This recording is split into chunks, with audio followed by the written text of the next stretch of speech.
E aí pessoal, tudo bem com vocês? Aqui é o Luiz, professor de História da Rede Pública Estadual de Ensino, e este é o canal Que História é Essa, um canal de variedade, educação, cultura, entretenimento e um pouquinho de política às vezes. Hoje eu resolvi falar um pouco sobre setembro, simplesmente sobre este mês, que não tem nada de demais, não fosse aquelas bandeiras que nós costumamos ouvir todos os anos, que é o Setembro Amarelo, NoFap September, que aparece como um meme, mas também como uma espécie de proposta. E também, é claro, o 7 de setembro, o feriado nacional, que esse ano em especial pretende movimentar os principais sites de notícias por causa de uma manifestação que está marcada para acontecer aí nessa terça-feira. Ficou um pouco curioso? Quer compartilhar um pouco da sua visão sobre esses dias e esses eventos? Fique um pouco a seguir e se junte a mim a este diálogo. Bom, começando aí pela primeira das bandeiras, o tal do Setembro Amarelo. Segundo pesquisas que eu fiz, ele começou aí já desde 2014 e ele aparece como uma iniciativa de realmente prevenção ao suicídio e acaba se ampliando para uma bandeira de conscientização sobre doenças mentais, né? Aparecem campanhas de conscientização que aparecem na televisão, que falam sobre o 188, o número que você liga, que por muito tempo era uma iniciativa particular e agora conta com o apoio do governo, bem como alguns programas educacionais nas escolas, né? Eu como professor, pelo menos desde há muito, né? Faz anos que o coordenador pedagógico se aproxima de mim e fala, nós temos que fazer algum evento especial, alguma dinâmica, alguma atividade em sala de aula que fale sobre a questão da prevenção ao suicídio e às doenças mentais. Então esse é o Setembro Amarelo. Outra coisa interessante também é porque aparece o debate nas redes, né? Muita gente aparece criticando, e com razão, sobre a questão da hipocrisia de você ter um mês de prevenção, quando nos outros meses as pessoas parecem não se importar, né? Do que adiantaria então você ter um mês reservado à prevenção às doenças mentais, quando as pessoas que colocam lá o sinalzinho amarelo no nick, e isso apareceu muito no vídeo da Suavemente Comentado, né? Da Yasmin, que ela tava lá numa confusão, numa treta com as ARMYs da K-pop e de repente elas que são tão preocupadas com essa questão por causa de alguns ARMYs que sofrem, né, com doenças mentais, não tinham nenhum receio de falar para ela causar dano à própria vida.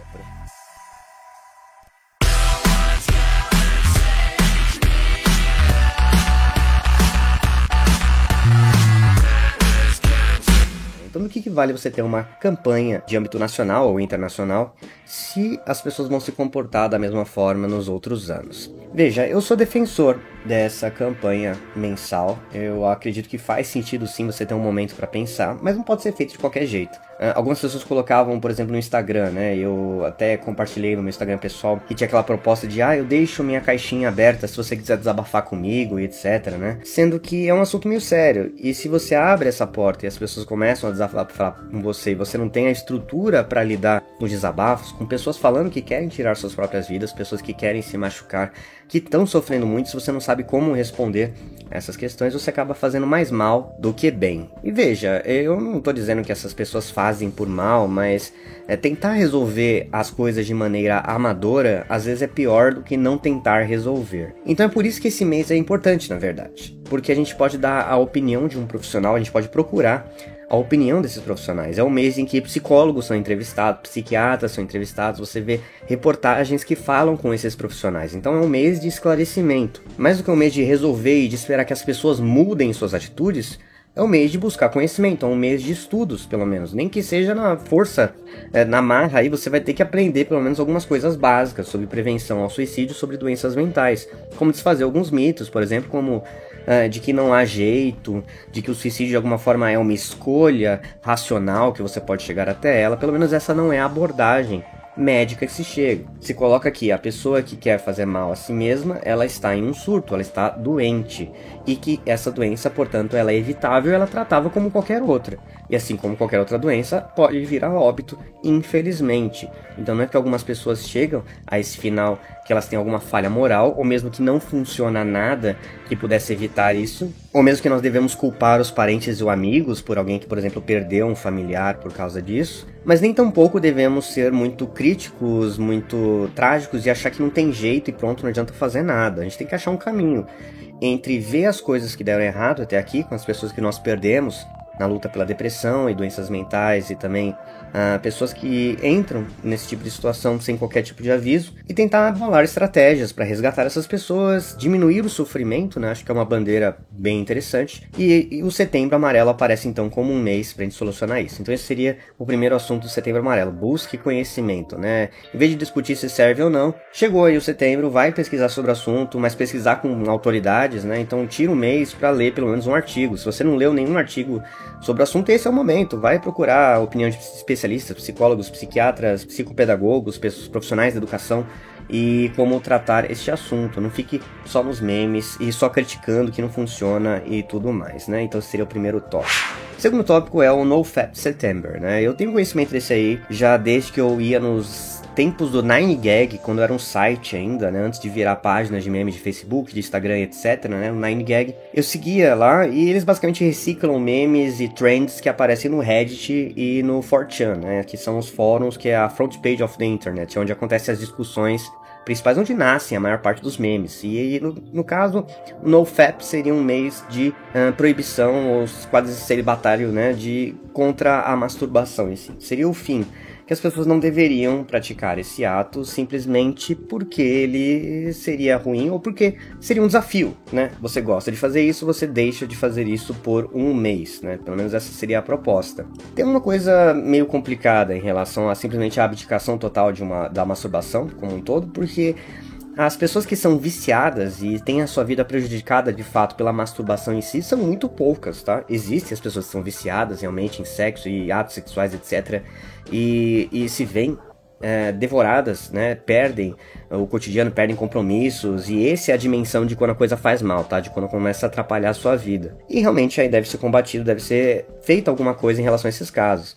Mas, via de regra, o problema não é a masturbação em si, o problema é a pornografia, é o consumo desse material que alimenta uma indústria bastante predatória em relação às pessoas que participam, e que o uso desse material vai acabar provocando uma desconexão da pessoa em relação ao seu próprio corpo e ao corpo das outras pessoas com os quais se relaciona, ou seja, estraga a sua vida espiritual, a sua vida sexual, as suas conexões. É uma coisa que faz mal, o consumo de pornografia faz mal. Então, mais com o NoFap September, seria um No Pornography September. O problema é que algumas pessoas acabam puxando isso, achando que realmente o problema é a masturbação em si, que se você abdicar disso, você vai ganhar superpoderes, claro, né? Você vê aqueles gurus que vão falar que você vai ganhar, você tá preservando a substância, que é aquela coisa intuitiva.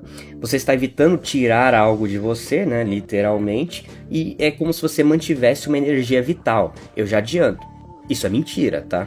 O que você pode dizer que você perde uma energia vital é consumindo material pornográfico. Aí realmente você está perdendo algo, você está se degenerando, né? Então é uma coisa que não é boa e deve ser evitada. Então o NoFap September, apesar de ser uma brincadeira, um desafio, né?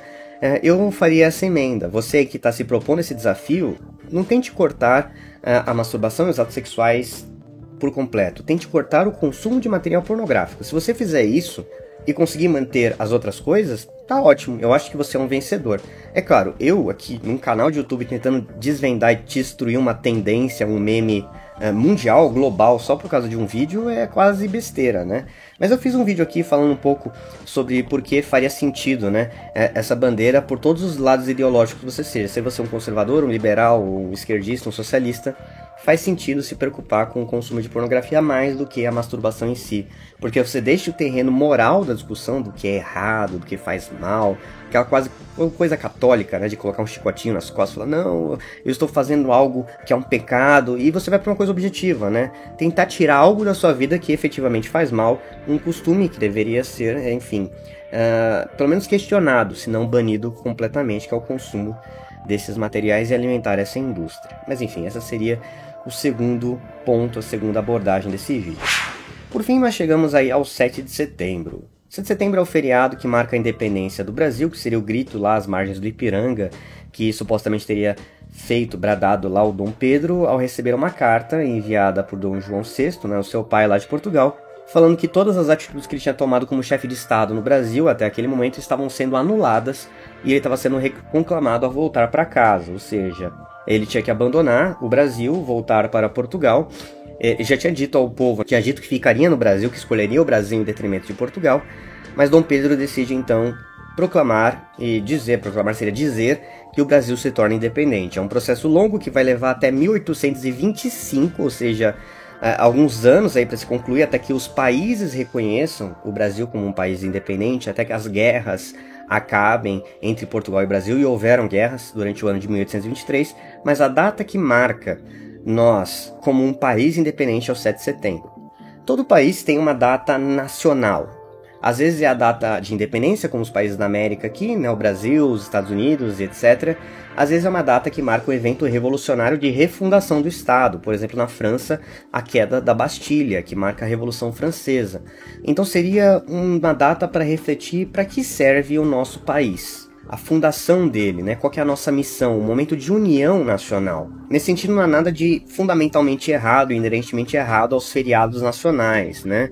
E por que eu tô falando de fundamentalmente errado, etc? É que ele é apropriado, geralmente por figuras conservadoras, figuras de direita, para se opor ao movimento de esquerda. Isso porque o nacionalismo, aquilo que fala da tradição, da fundação do país, costuma se opor ao internacionalismo dos movimentos trabalhistas de esquerda, né? Porque para a esquerda todos os trabalhadores do mundo inteiro estariam sob a mesma causa, então não importa se você é brasileiro, argentino, americano, o que importa é se você é trabalhador ou se você é burguês, né? E dentro do Brasil isso provocaria uma divisão, porque você está contra os empresários brasileiros, né? Você, trabalhador, mesmo que você tenha um empregador brasileiro, você está contra ele, né? Então existe essa cisão. A esquerda divide, né? E trai o país em busca de outros movimentos internacionais, enquanto a direita uniria, né, em torno de uma bandeira nacional, em torno da história. Então é uma questão assim, geralmente os movimentos de direita se apropriam das bandeiras e dos feriados. E no caso do feriado nacional brasileiro aqui, do 7 de setembro, o presidente Jair Bolsonaro, ele resolveu conclamar manifestações. Ninguém precisa temer o 7 de setembro. Eu já falei que, se Deus quiser, estarei aqui na esplanada, usarei da palavra, como logo depois, como tem um compromisso em São Paulo dia 8, pretendo ocupar um carro de som na Paulista, que deve ter umas 2 milhões de pessoas. Pelo que tudo indica, vai ser um recorde de pessoas. O que as pessoas estão fazendo lá? O que eles estão pedindo? O que estão clamando? A não ser aquilo que o ministro Fux disse hoje, em sua sessão: a liberdade acima de tudo. Já é incomum, tá? É comum que presidentes e políticos em geral se apropriem desses movimentos para mostrar força, mas o que acontece é que ele age como se estivesse em campanha. Seja você um apoiador ou não do presidente, você tem que assumir que isso é um pouquinho estranho. Não é comum um presidente em exercício, um presidente que tem um mandato, está lá no cargo, parece que está concorrendo para ocupar o mesmo cargo que ele já ocupa. É um pouco estranho que ele faça essas manifestações ou que ele faça questão, né, de ir atrás delas. Para você que tá achando minha crítica um pouco rasa, de que ele faz mais campanha do que trabalho, convido a você que pesquise sobre a agenda de compromissos oficiais do Jair Bolsonaro. Não a rede, o Twitter, etc. Vai lá no site, procura os compromissos oficiais. Todo político lá em mandato ele tem que dizer o que ele vai fazer cada dia. E você vai ver que o presidente ele trabalha pouquíssimo, pelo menos em compromissos oficiais. Então, ou ele não está trabalhando, ou ele está fazendo coisas extraoficial, o que pra mim é tão complicado quanto se ele não estivesse fazendo nada. E no caso, esse grande compromisso, mais importante do que toda a agenda dele, que ele tá chamando já faz aí alguns dias, semanas, né? É o movimento do 7 de setembro. Você vai ter manifestações em todo o país. Mais do que uma bandeira política, é uma bandeira pessoal, né? Em honra ao presidente Jair Bolsonaro. E isso deveria provocar algum conflito, algum incômodo em você, né? Porque nós temos toda a história de um país resumido a uma pessoa que de repente se acha porta-voz de toda a história do Brasil e todo o sentido de fundação do nosso país. Como se Dom Pedro, em 1822, tivesse proclamado a independência para chegar num ponto onde esse cara aí e a sua família, no que a gente chama de bolsonarismo, fossem os autênticos representantes de todo o nosso ideário nacional. Então é isso que está acontecendo. E essas são as 3 coisas que eu gostaria de conversar com vocês, ou pelo menos espalhar aqui um pouco das minhas opiniões. Esse vídeo é um pouco caótico, eu sei, mas eu achei interessante brincar um pouco e até perguntar pra vocês o que vocês acham sobre tudo isso. Ou mesmo se você quer esquecer tudo e volver aquele meme do Billy Joel, né, de me acorde quando setembro acabar. Talvez seja melhor isso e a gente esquecer de toda essa pataquada. No mais, eu fico por aqui. Meu nome é Luiz, professor de História da Rede Pública Estadual de Ensino. E se você gostou, se tiver interesse, não deixe de se inscrever, curtir e deixar o seu comentário. Até a próxima e tchau!